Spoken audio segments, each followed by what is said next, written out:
Le taux d'inflation annuel au Zimbabwe s'est accéléré pour atteindre 47,6% en février 2024 contre 34,8% en janvier 2024 et 26,5% en décembre 2023. C'est ce qu'a annoncé le 29 février 2024 l'Agence nationale des statistiques du Zimbabwe, Zimstat.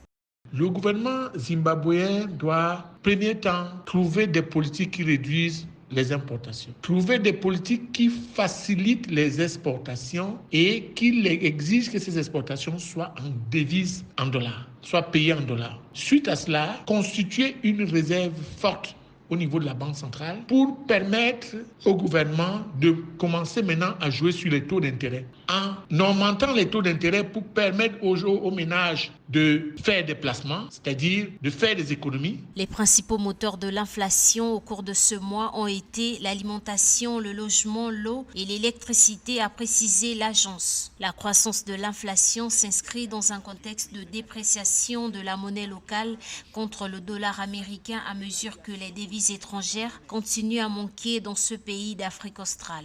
Le gouvernement zimbabwéen se retrouverait donc dans une situation où il y aura plus de réserves et du fait de plus de réserves, le taux du dollar, le taux d'inflation va directement se stabiliser et la dépréciation de la monnaie va se corriger. Et cela demande une discipline dans les prix. Donc le gouvernement est obligé de mettre l'action sur les produits de première nécessité en arrêtant la libéralisation. Et c'est dans ce contexte de tout ça qu'on pourrait prétendre arrêter l'inflation généralisée et l'inflation chronique actuelle.